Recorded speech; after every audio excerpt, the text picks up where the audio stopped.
Yashodanandana Brajadana Ranjana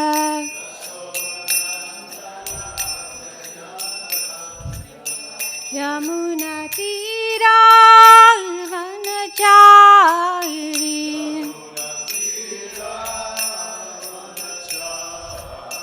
Yamuna Tira Vanachari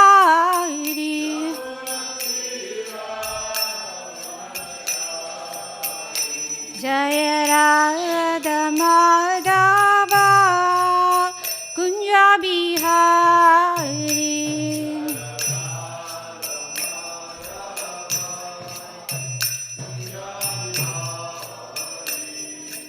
Gopi Jana Vallabha Girivardhari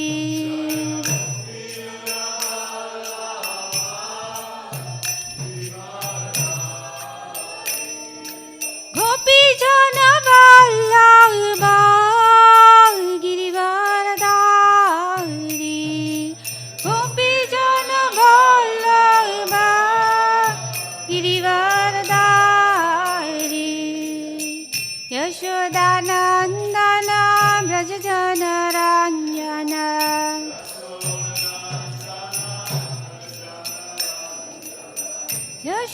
Yashodanandana Brajadana Ranjana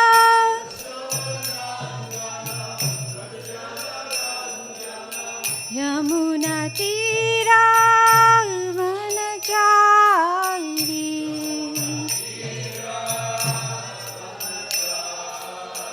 Yamuna Tira Vanachari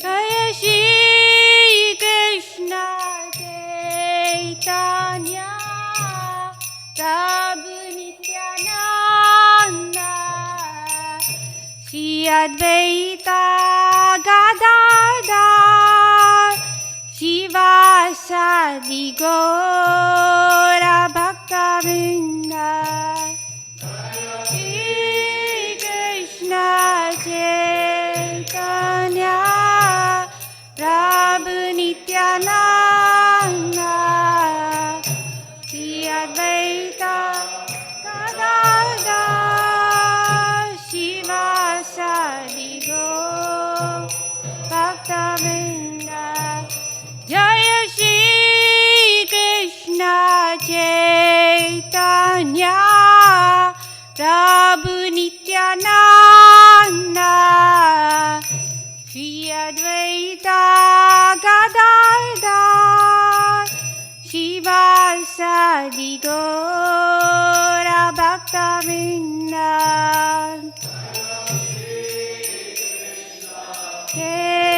Chaitanya Prabhu Nityananda Shri Advaita Gadadhar Shivasadi Gaura Bhakta-vrinda Hare Krishna Hare Krishna Krishna Krishna Hare Hare Hare Rama Hare Rama Rama Rama Hare Hare Hare Krishna Hare Krishna Krishna Krishna Hare Hare Hare Rama Hare Rama Rama Rama Hare Hare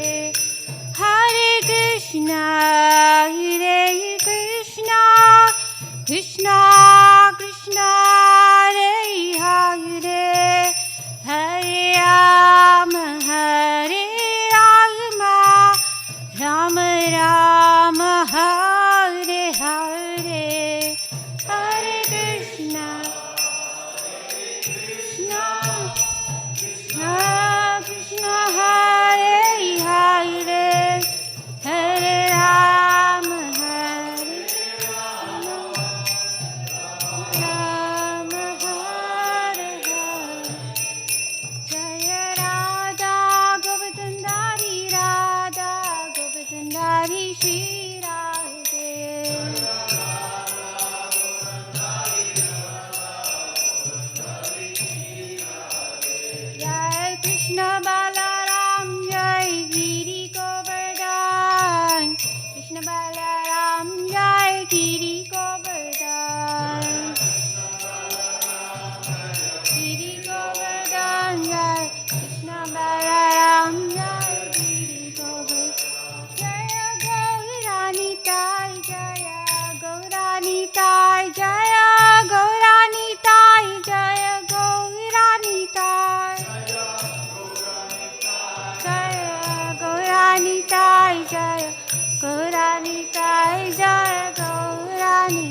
Prabhupada, Prabhupada, Prabhupada, Jai Jai Prabhupada, Prabhupada, Prabhupada, Jai Jai Prabhupada, Jai Jai Gurudev, Gurudev, Gurudev, Jai Jai Gurudev, Jai Gurudev, Gurudev, Jai Jai Gurudev. Jai Om Vishnupad Paramahamsa Prabhupada Srila Astatar, His Divine Grace, A.C. Bhaktivedanta Swami Srila Prabhupada Ki Jai, Ananta Koti Vaishnava Vrinda Ki Jai, Namacharya Srila Haridas Thakur Ki Jai, Prem Se Kaho Shri Krishna Chaitanya, Prabhu Nityananda, Shri Advaita Gadadhar, Shri Vasudhi Gaura Bhaktivinoda Ki Jai, Ganga Devi Ki Jai, Yamuna Devi Ki Jai, Bhakti Devi Tulsi Devi Maharani Ki Jai. All glories to the assembled devotees, Hare Krishna. All glories to the assembled devotees, Hare Krishna. All glories to the assembled devotees, Hare Krishna. All glories to the lotus feet of Sri Guru and Sri Gauranga. All glories to Srila Prabhupada. Srila Prabhupada Ki Jai.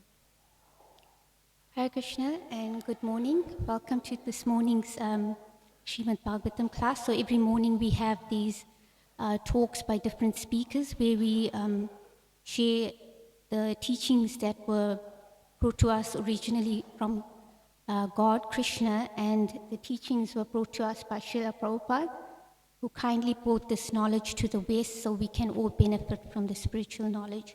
So before we start, we'll chant the invocation prayers, seeking the blessings of the Lord and the devotees. Om Namo Bhagavate Vasudevaya. Om Namo Bhagavate Vasudevaya. Om Namo Bhagavate Vasudevaya. So today we are reading from Canto 3, Chapter 23, which is entitled Devahuti's Lamentation. And we are reading from text 4 to 5. Are both the verses on the board or just the one? Savai Devarshi Yastam Manavim Samanubratam Daivad Garishyasa Patyur Ashasanam Mahashisha Savai Devarshi Varyastam Manavim Samanubratam Daivad Garishyasa Patyur Ashasanam Mahashishaha. Please chant. Savai Devarshi Varyastam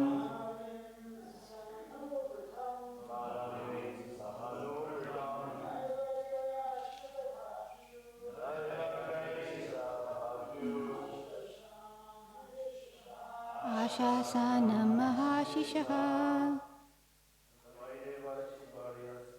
Savai Devarshi Varyastam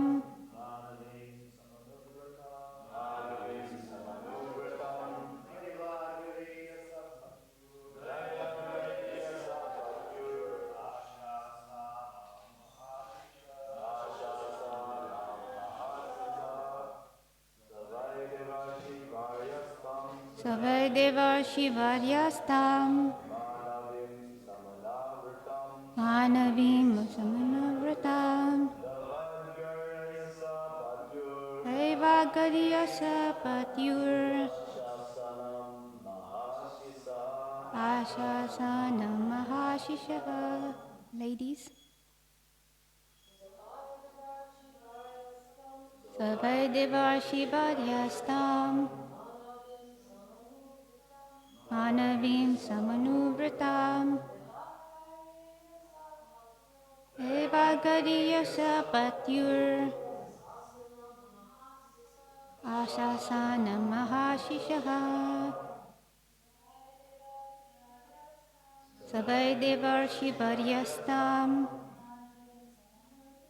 Manavim samanubratam Daivagariyasa patyur Ashasana mahashishaha.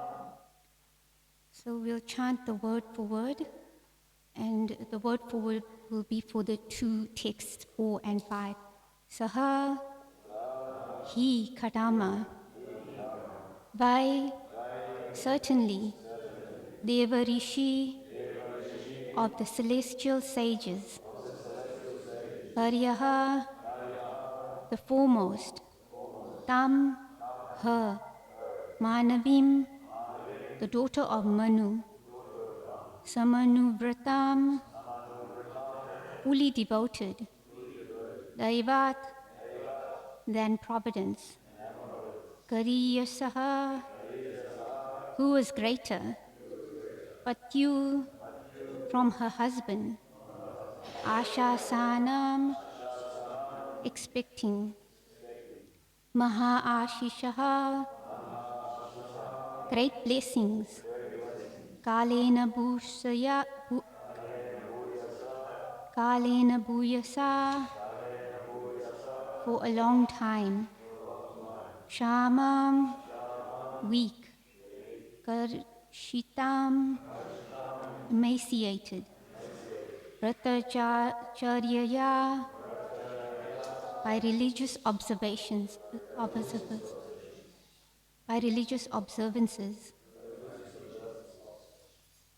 Prema, with love.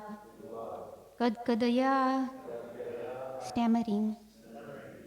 Vacha, with the voice. I'm allergic to that. Thank you. Piditaha, overcome. Kripaya, with compassion. Abravit, he said. Translation. The daughter of Manu, who was fully devoted to her husband, looked upon him as greater even than providence. Thus she expected great blessings from him. Having served him for a long time, she grew weak and emaciated due to her religious observances. Seeing her condition, Kadama, the foremost of celestial sages, was overcome with compassion and spoke to her in a voice choked with great love. Purport by please repeat. The daughter of Manu, who was fully devoted to her husband, looked upon him as greater even than providence. Thus she expected great blessings from him. Having served him for a long time, she grew weak and emaciated due to her religious observances. Seeing her condition, Kadama, the foremost of the celestial sages, was overcome with compassion and spoke to her in a voice choked with great love. Purport by Srila Prabhupada Ki Jai. The wife is expected to be of the same category as the husband. She must be prepared to follow the principles of the husband, and then there will be a happy life. If the husband is a devotee and the wife is materialistic, there cannot be any peace in the home. The wife must see the tendencies of the husband and must be prepared to follow him. From Mahabharata, we learn that when Gandhari understood that her would-be husband, Dhritarashtra, was blind, she immediately began to practice blindness herself. Thus she covered her eyes and played the part of a blind woman. She decided that since her husband was blind, she must also act like a blind woman, otherwise she would be proud of her eyes and her husband would be seen as inferior. The word samanuvrata indicates that it is the duty of a wife to adopt the special circumstances in which the husband is situated. Of course, if the husband is as great as Kadama Muni, then a very good result accrues from following him. But if the husband is not a great devotee like Kadama Muni, it is the wife's duty to adapt herself according to his mentality. That makes married life very happy. It is also mentioned herein that by following the strict vows of a chaste woman, Princess Devahuti became very skinny and therefore her husband became compassionate. He knew that she was the daughter of a great king and yet was serving him just like an ordinary woman. She was reduced in health by such activities, and he became compassionate and addressed her as follows. Shri Prabhupada ki jai. Namo Om Vishnu Padaya Krishna Prasthaya Bhutale Srimate Pe Krishna Goswami Namine. Namo Om Vishnu Padaya Krishna Bhutale Srimate Bhaktivedanta Swami Namine. Namaste Saraswati Devi Gauravani Vishesha Shuniladi Paschatale Sadarine. Panchakalpatrubhyascha kripa sindhubhyavcha patitanam pavanebhyo Vaishnavebhyo namo namaha. I seek the blessings from all the assembled devotees that I can speak something that will be beneficial for all of us, and especially I'm speaking for my self-purification. Whatever I'm speaking, it's from Srila Prabhupada's teachings and the teachings of his disciples and the previous acharyas as Srila Prabhupada has given us in his books. And I'm just trying to repeat according to my level of realization. So this chapter is talking about Devahuti's lamentation. So Devahuti, she was a great princess. So princess, we know that she lives in great comfort. And in previous verses leading up to this text 4 and 5, Srila Prabhupada in the purport mentions about Lord Shiva's wife, Bhavani or Parvati, that she was also a princess and she married Lord Shiva, who was an ascetic. So the comparison can be made with both Devahuti and Bhavani. Actually, they were both princesses, and their husbands, Kadama Muni and Lord Shiva, they were both very simple. They lived very simply, and they were not after material opulence. But the great qualification they had was that they were great devotees of the Supreme Lord, Krishna. So I'll just touch on the previous verses leading up to this verse. It talks about the qualities of Devahuti, that she had the good fortune of having a husband like Kadama Muni. So even though she was a princess and he lived in the forest, and he lived very simply, and living in the forest like we see nowadays, people, they want to go off the grid and they want to live off the land, simple living, especially after COVID. There was this, everyone was worried that the world is coming to an end or things are going to be difficult, that we need to live a sustainable life where we can work the land, get our own sustenance. So there's no different from that time. In Nectar of Instruction, chapter 2, there's the verse Atyahara Prayashascha Prajalponyamagraha Janasangasya Lolyam Cha Sadbir Bhakti Vinashyati. So in that verse, in the purport, Prabhupada talks about simple living, high thinking. So living simply, it's Prabhupada mentions in this verse that Devahuti served her husband according to religious practices, and she served him just like an ordinary woman. So if someone is living a simple life, even in these modern times, we see they're living on a farm, and then the wife is tilling the land, the children are also helping with the gardening and that. So there's not much difference in that, and one may question that by performing religious activities, one's health is reduced. It's because she was accustomed to living a very comfortable life. She never did any menial work because she was a princess, and princess, everything was done for them, and everyone waited on them. So Devahuti was such a princess, but because she understood the great qualities of her husband, that she was so fortunate that she got someone even greater than having material opulence, because we see even in modern times that someone may have so much money or such great looks, but their qualities may not be of that high standard. So what's the point of marrying someone just for material opulence and just for their good looks? Because ultimately it's the inner quality that wins over the hearts of everyone.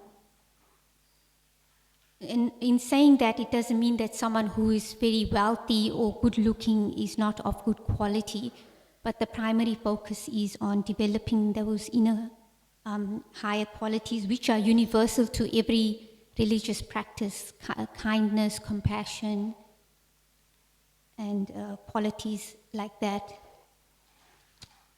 So Devahuti, she served, we'll just analyze and just touch on the qualities that Prabhupada mentions of how Devahuti served her husband. So she was this is an example of a great wife and a great husband in spiritual qualification, same as Lord Shiva, who is known as Vaishnavanam Yata Shambhu, a great devotee of Lord Vishnu Krishna. So she served her husband with great love and affection. So she also adapted her mentality to serve her husband. So how do we see that she adapted her mentality? Is because she was accustomed to much opulence, but because her husband lived a simple life, he practiced asceticism and he did meditation on the Supreme Lord. So he lived very simply because his primary focus was on serving the Lord. So he didn't really bother so much about material comforts.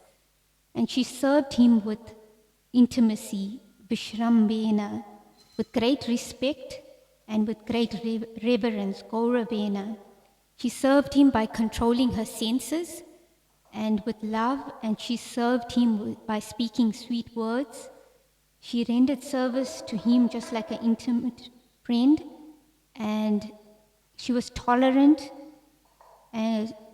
with any misunderstandings if they came about, just so that there's no misunderstanding in the marital relationship, the miniature, because that will cause unhappiness and problems in married life.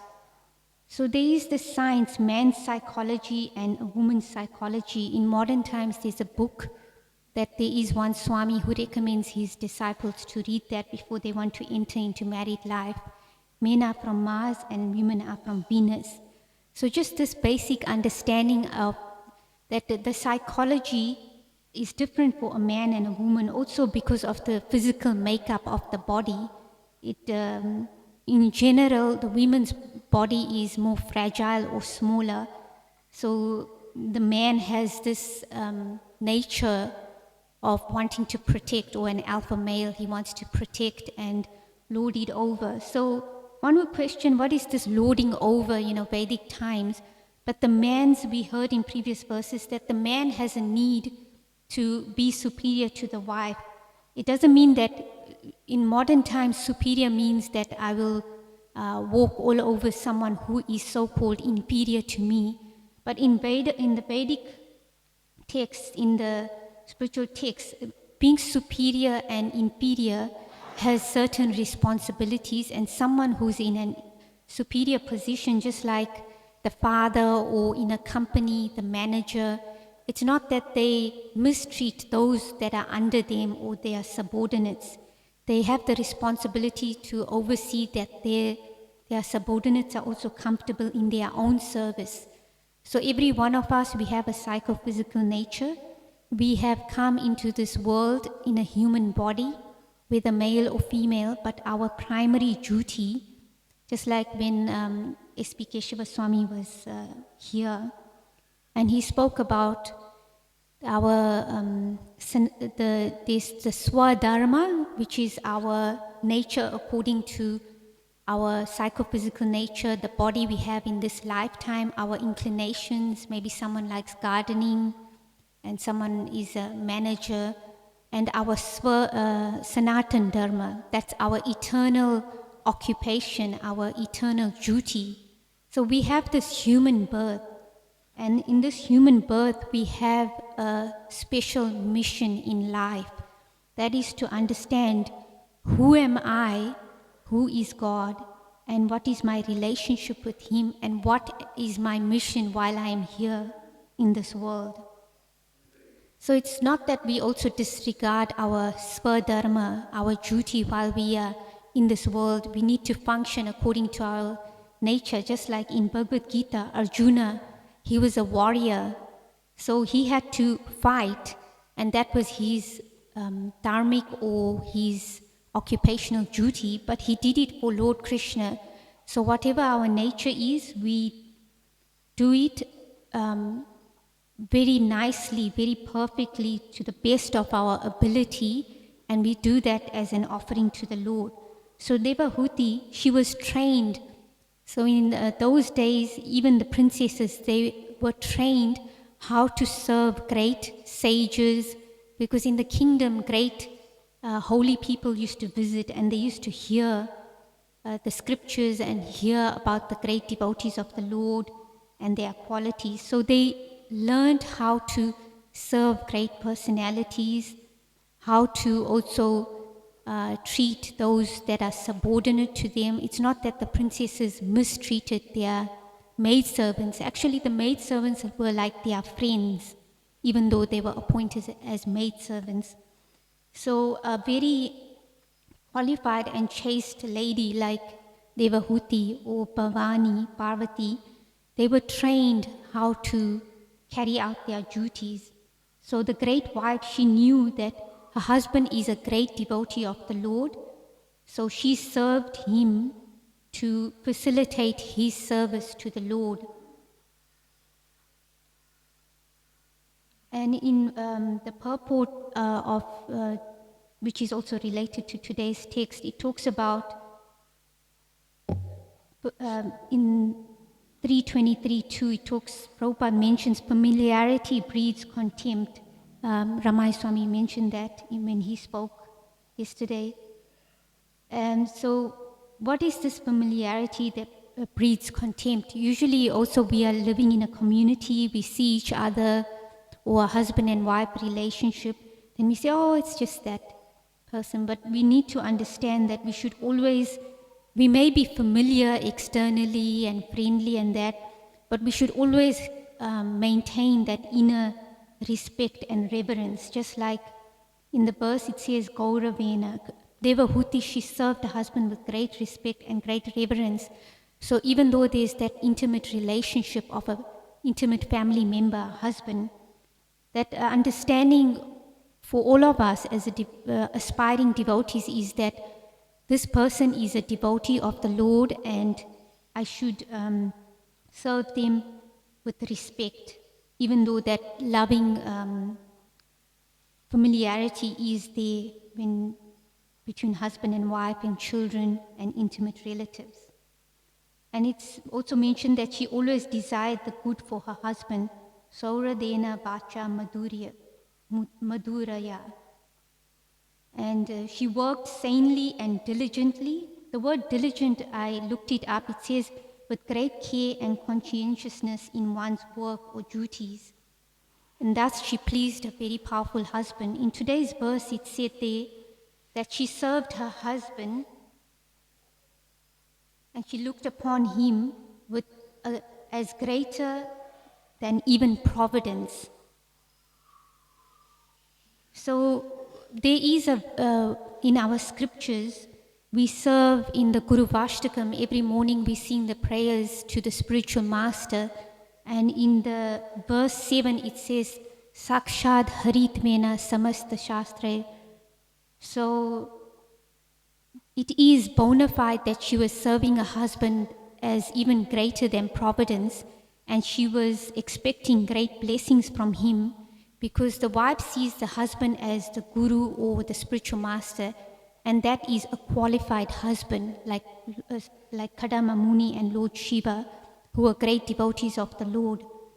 So in that verse, Guru Vashtakam by Vishwanath Chakravarti Thakur mentions that the spiritual master doesn't think himself, or the husband, he doesn't think himself that he is on the same platform as God, even though his disciples or the wife may treat him as equal or even greater than God, because they know that I'm a representative of the Lord, and by his mercy I can share this knowledge that this person also, my wife or my disciples, can also benefit from this. But also we find also in traditional cultures that this principle of Maryada Vyatikrama is that we need to respect those that are senior to us, or whether in age or in practice. And it's not that the person who is receiving that respect is thinking himself greater. Like Lord Shiva and Kadama Muni, they didn't think themselves as greater. Sometimes even the wives are even greater than the husband, greater devotees. Just like in Krishna book, it talks about the wives of the Yagnik Brahmanas. The Brahmanas, they were doing worship by sacrifice to the Lord. And when Krishna and Balaram, they were very hungry, and then Krishna sent the cowherd boys to the Brahmanas to get some offering because they were very hungry, but the Brahmanas were just preoccupied in their worship. But the wives, they immediately dropped everything and went to serve the Lord.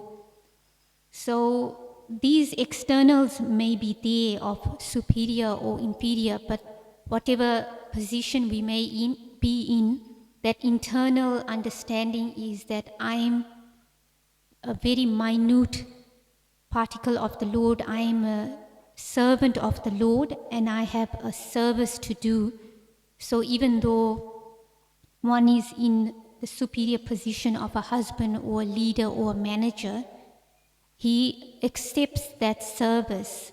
Just like Lord Shiva and Kadama Muni, they accepted service from their wives, but they didn't become proud or puffed up that, look at, I am so great that my wife is serving me.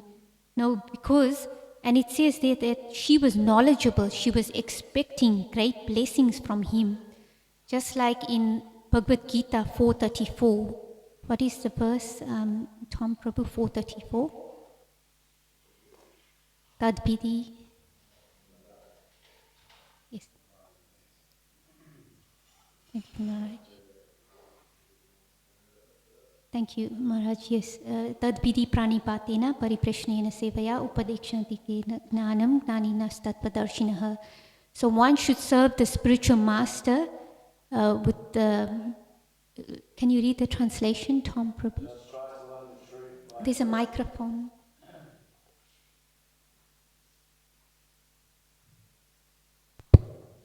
Just try to learn the truth by approaching a spiritual master. Inquire from him submissively and render service unto him.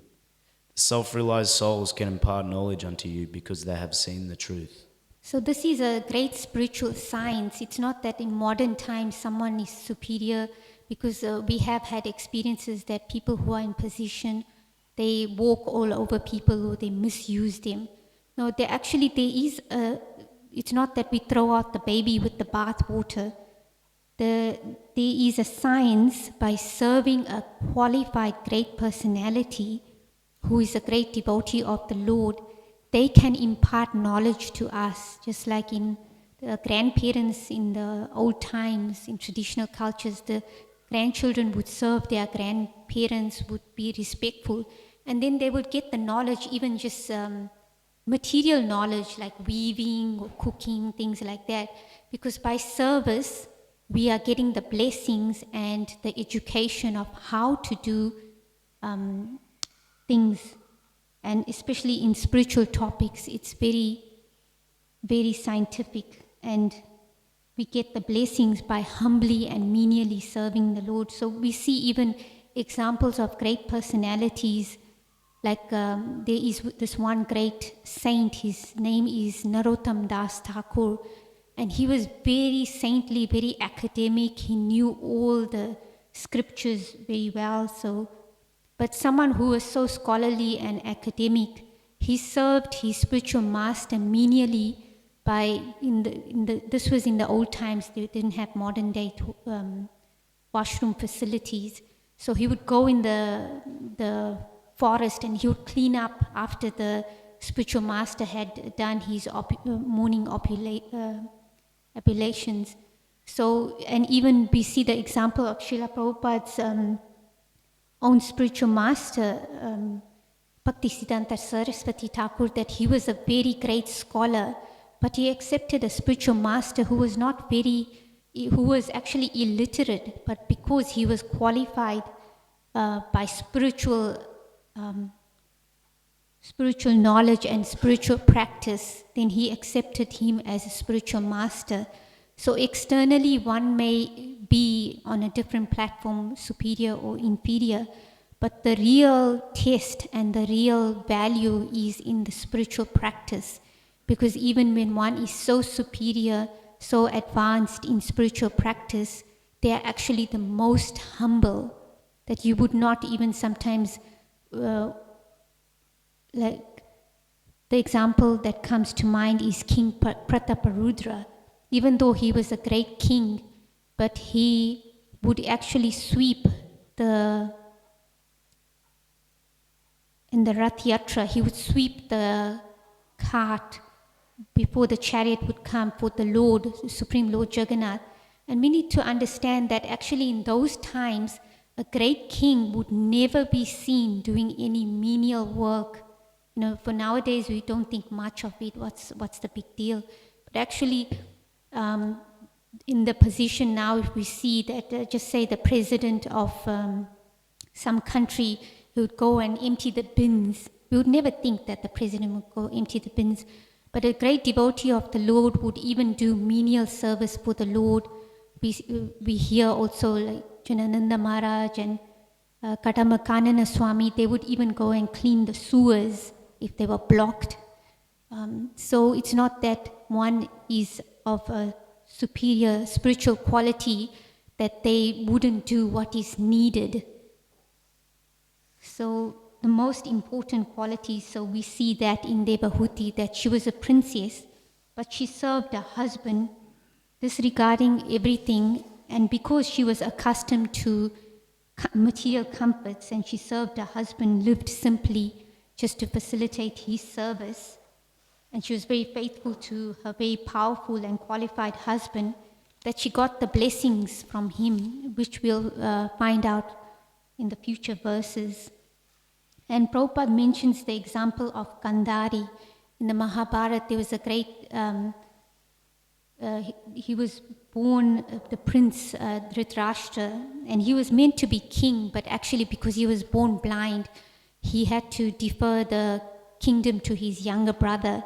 So when he was going to get married, the princess Gandhari, she found out that the husband was going to be blind, so she blindfolded herself as well, because it's just men's psychology that the woman has to take the subservient and humble position. And it's not that the husband, you know, we live also in modern times, in modern society, we see that usually the husband has to have that superior position.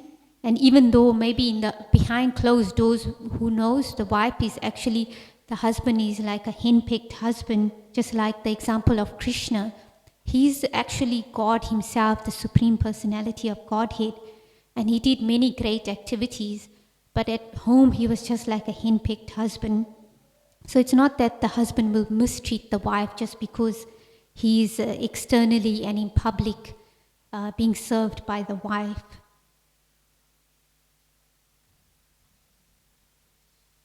And the word here in Prabhupada's purport, he's mentioned, I just wanted to mention that Samanuvrata, that the wife adopts the special circumstances in which the husband is situated. So we see that Gandhari did that.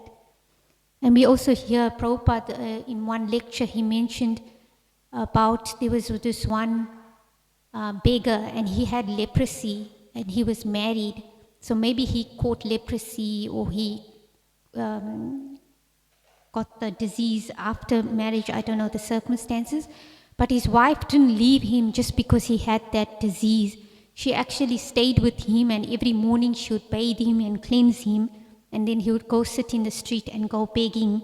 So this was the great quality of ladies who were trained to be very chaste and faithful to their husbands, that material circumstances may not be all that great, but she served her husband faithfully. And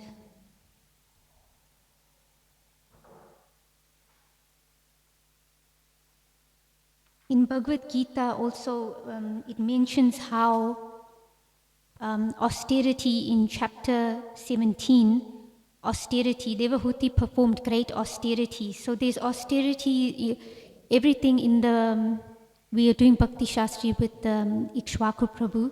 So we are very grateful to him for helping us remember this knowledge and try to apply this knowledge in our lives.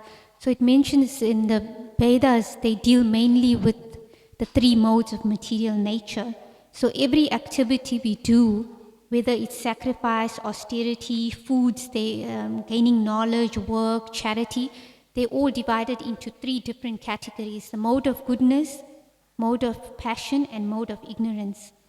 So mode of goodness, austerity, is that austerity of the body, austerity of speech, and austerity of the mind. In chapter 17, text 14, 15, and 16, it mentions there, austerity of the body is worship of the Supreme Lord, the Brahmanas, the spiritual master, and superiors like father and mother. Cleanliness, simplicity, celibacy, non-violence. It's mentioned in this purport that Devahuti controlled her senses. So she wasn't lusty, she practiced celibacy together with her husband even though they were married. Austerity of speech, she spoke very sweetly with her husband, speaking words that truthful, pleasing, beneficial, and not agitating to others. And also in regularly reciting Vedic literature, she facilitated her husband in his service to the Lord. Austerity of the mind is satisfaction, simplicity, gravity, self-control, purification of one's existence. In Bhagavad Gita 17:17, it mentions there, this threefold austerity he performed with transcendental faith by men not expecting material benefits, but engaged only for the sake of the Supreme Lord. And that is the mode of goodness.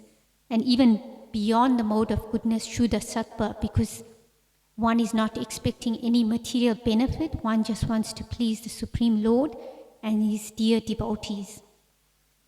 And also in chapter 18, it talks about renunciation in the mode of goodness, passion, and ignorance. Renunciation, tyag, and we see that Devahuti, she practiced this austerity and renunciation. She gave up all the results to serving her husband. In chapter Bhagavad Gita 18:9, it says, one performs his prescribed duty only because it ought to be done, and renounces all material association and all attachment to the fruit. So attachment to material fruits, we see that Devahuti, she expected great blessings from her husband. So that is not material, because actually we need to have laulyam or greed for spiritual knowledge, spiritual understanding, for service. So everything we do, we need to do it with the utmost care and dedication, just like Devahuti served her husband very diligently with great care. It's Indudumna Swami, he gives these lectures on the stimulation for ecstatic love online on YouTube, and he always often mentions There he talks about nectar of devotion, and one of the chapters, stimulation for ecstatic love. He talks about love. Love is in the details. So any service we do, we don't expect any honor, recognition, and we try to do it to the best of our ability, and that is where the true success lies. I was just remembering when some years ago in Auckland, Bhakti Charu Swami, he was going to visit the temple and he was going to stay where the old temple was, and we were cleaning it up. And then it was decided later that he won't stay there, and we spent so many hours cleaning it up. But he decided to stay at a disciple's house in one of the suburbs and not at the temple. But one felt great satisfaction, even though Maharaj was not going to stay there, because there is the spiritual element there, that the intention was there to serve a great devotee of the Lord. And the satisfaction is there, even though externally, materially, the result may not be what we desired or expected.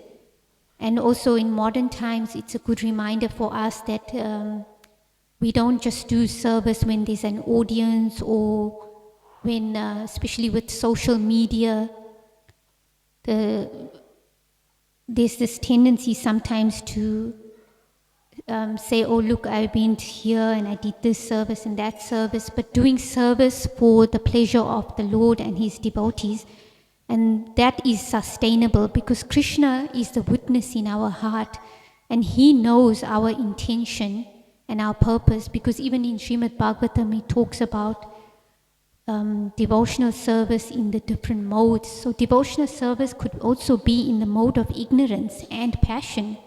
So we want to please the Lord and His dear devotees, so we carry out our duties without any desire for honor, fame, recognition, and we do it to the best of our ability. It may not be better than someone else, but it's the best of our ability.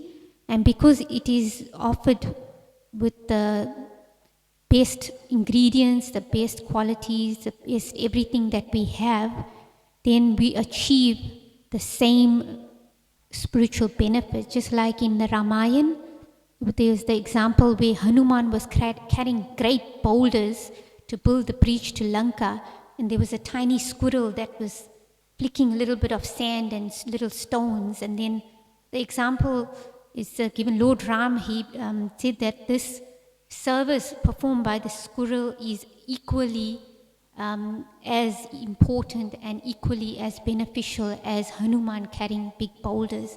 So Krishna, he knows what's in our heart. We should never feel despondent. We just do our duty, and with great love and devotion to the best of our ability, and then we can expect great blessings, just like Devahuti expected great blessings from her very qualified devotee husband, and how Parvati also expected great blessings from Lord Shiva, a great and qualified Vaishnava husband. So I'll end there if anyone has any questions, comments, corrections.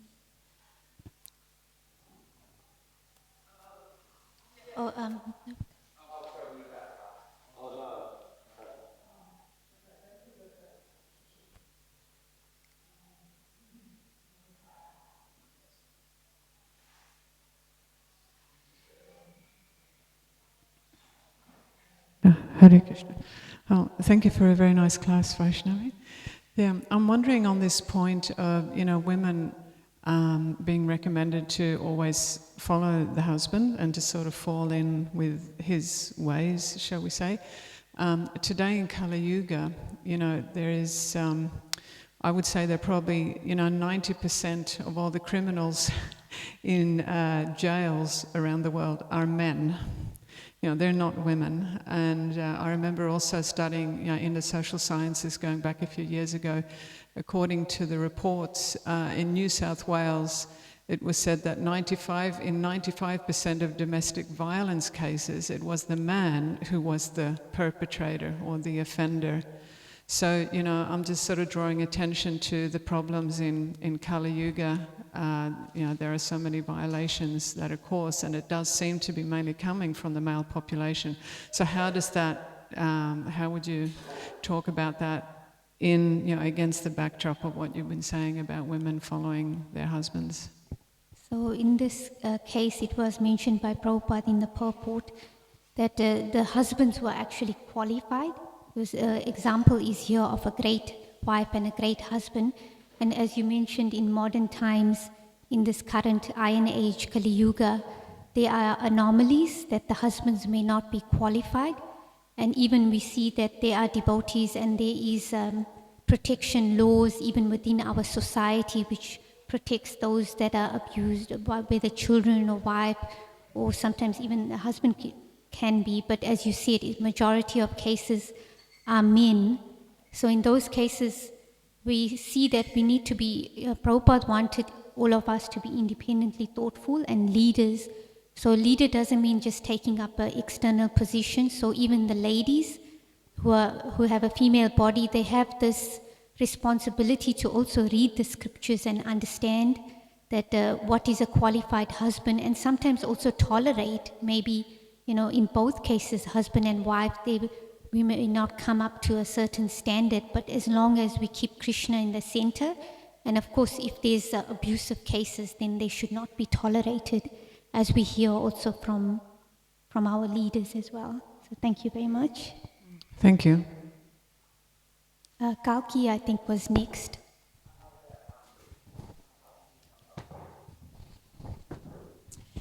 So you were saying how Parvati, in being a good facilitator for others and being a good, fulfilling the needs of her position, she could expect some good reciprocation, which I understand what you mean, but isn't that, like, how do you see that fit with the whole unconditional nature of bhakti, where you don't expect anything? Were you just kind of saying it'll come, or yeah? Yeah, thank you. That's a good point. I've heard the speakers say, and also Srila Prabhupada, that when we practice also devotional service, it says that Krishna loves all of us unconditionally. But if one practices and serves the spiritual master, serves Krishna, then one gets the benefit. So there's no bar against practicing devotional service, and Krishna gives equal opportunity to everyone, just like the rain falls equally on the ground and the ocean, or the stone, but the stone will not get any benefit because it's not receptive. So as a loving child, just like the example of a mother, she loves her child, she loves the child unconditionally. But when the child serves the mother or takes out the lolly from the mouth and gives it to the mother loves the child so much more. So it's a subtle science because it's not on a material platform, because it's beyond the material expectations. Because even our scriptures say that gives us guidelines, nectar of devotion gives us guidelines, that the do's and the don'ts. And even in material life, everyone in the company is given equal policy, but the one who makes the extra benefit, goes above and beyond and goes the extra mile, they will get the promotion, they'll get the extra attention and the extra, like the bonus and the perks. I hope that kind of, yeah. Okay, thank you.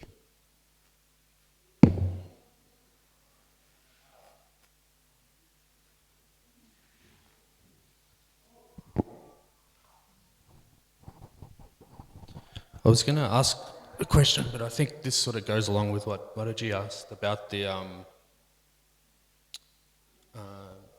sort of men being in that role of abuse and stuff like that.